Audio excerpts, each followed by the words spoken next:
안녕하세요 여러분. 오늘은 우리가 흔히 카메라라고 부르는 우리말로는 사진기의 역사와 구조에 대해 차근차근 이야기해 보겠습니다.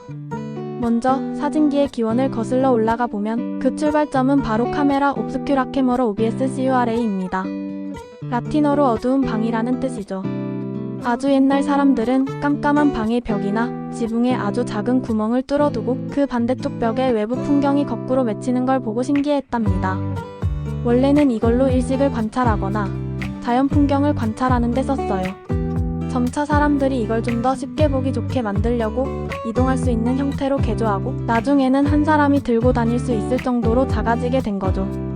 이게 바로 우리가 알고 있는 현대 카메라의 시초라고 보시면 됩니다.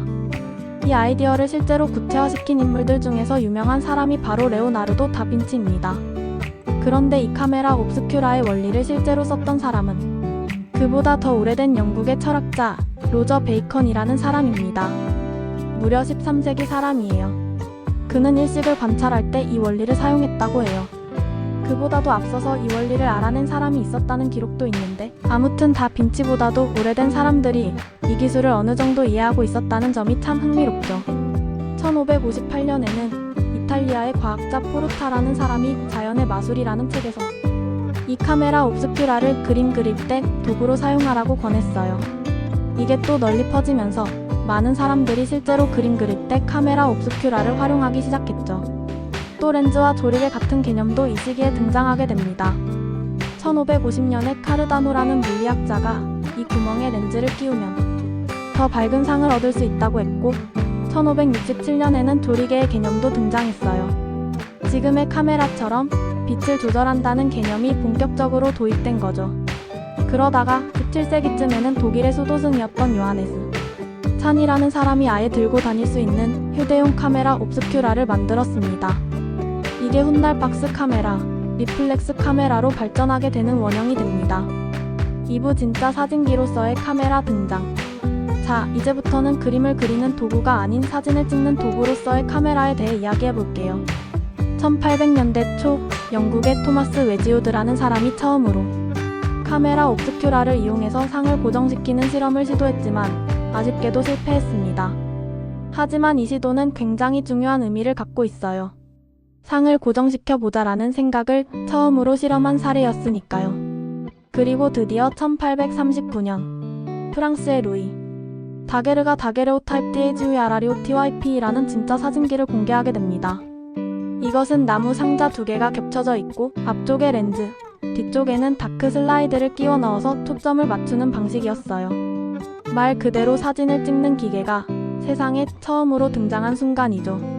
렌즈는 슈발리에라는 사람이 만든 색지움 렌즈였고 밝기는 f14 정도로 지금 기준으로 보면 그렇게 밝진 않았지만 당시로선 굉장히 혁신적이었답니다.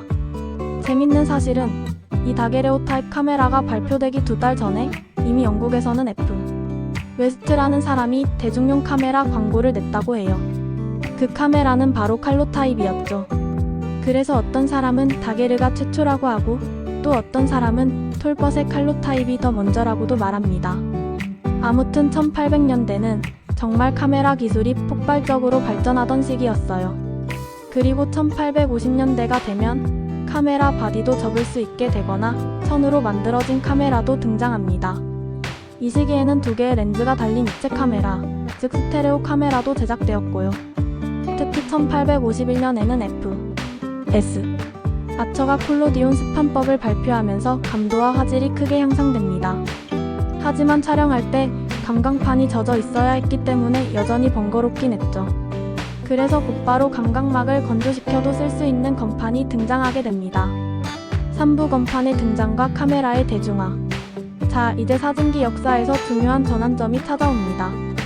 1871년에 영국의 리차드 매독스라는 사람이 음브로민 유제를 바탕으로 한 건판 드라이 플레이트를 발표해요. 이게 얼마나 대단하냐면요. 기존에 쓰이던 스파는 반드시 촬영 직전에 감광막을 만들고 젖은 상태에서 현상을 해야 했기 때문에 시간이 촉박했어요. 근데 건판은 그런 번거로움이 없고 감도도 훨씬 높아서 사용이 훨씬 간편해졌죠. 이 건판이 보급되면서 촬영도 훨씬 자유로워지고 렌즈캡을 손으로 열었다 닫는 방식에서 벗어나게 돼요. 이제는 셔터라는 장치를 쓰게 된 거죠. 처음엔 드롭 셔터라는 게 사용되었고 나중에는 고속 셔터까지 개발되면서 움직이는 피사체도 찍을 수 있게 되었어요. 그 시기에 나왔던 카메라 중에는 매거진 카메라라는 것도 있어요.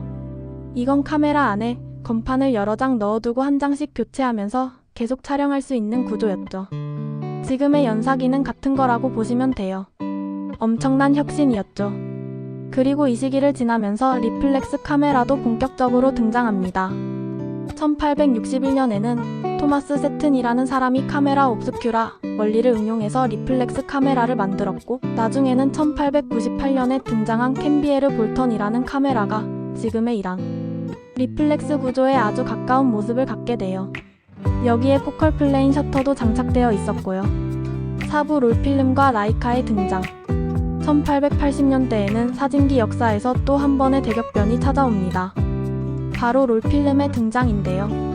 1884년에 미국의 조지 이스트먼, 바로 코닥 코덱의 창립자죠. 이 사람이 종이 기반의 롤필름을 만들고 이어서 1888년에는 이 필름을 사용하는 코닥 카메라를 출시합니다. 당시 카메라 광고 문구가 정말 유명했어요. 버튼만 누르세요. 나머지는 저희가 알아서 하겠습니다. 이게 무슨 뜻이냐면 촬영은 사용자가 하고 나머지 현상이나 인화는 코닥이 다 해주는 서비스였던 거죠. 그러니까 누구나 쉽게 사진을 찍을 수 있게 된 겁니다. 이게 바로 사진의 대중화를 가져온 핵심 포인트였어요. 그리고 1889년에는 지금 우리가 알고 있는 플라스틱 기반의 나이트로셀룰로스 필름이 완성됩니다. 이 필름은 종이보다 훨씬 강하고 투명해서 이후에 35 필름이나 영화 필름의 기반이 되죠. 그 다음 주인공은 바로 1925년에 등장하는 라이카 리아이스에입니다. 이 카메라는 독일의 오스카 바르나기라는 사람이 설계한 카메라인데 무려 35 영화 필름을 정지사진용으로 처음으로 사용한 혁신적인 제품이었어요. 사실 이 카메라는 1914년에 이미 시제품이 있었는데 제1차 세계대전 때문에 세상에 발표가 늦어졌어요. 라이카는 작고 가볍고 무엇보다도 렌즈 성능이 엄청 좋아서 그야말로 작지만 강한 카메라였죠. 지금도 필름 카메라 마니아들 사이에선 전설 같은 존재입니다. 이후에는 M 시리즈로 이어져서 지금의 M6까지 발전하게 됩니다. 같은 시기에 또 하나의 명품 카메라가 등장하죠. 바로 롤라이플렉스 ROLLEI FLEX입니다. 1929년에 처음 발표된 이 이안 리플렉스 카메라는 위에서 내려다보며 보는 독특한 방식이었고 중형 필름을 사용해서 화질도 아주 좋았어요. 특히 인물사진 작가들에게 사랑받았죠. 이때부터 본격적으로 소형 카메라, 중형 카메라의 구분도 생기기 시작합니다. 오부전쟁, 자동화, 그리고 디지털의 등장. 제2차 세계대전 전후로는 사진기 기술이 더 고도화됩니다. 전쟁 중에는 소형 카메라들이 많이 사용됐고 이후에는 펜타프리즘이 장착된 35이란 리플렉스 카메라들이 인기를 끌게 되죠.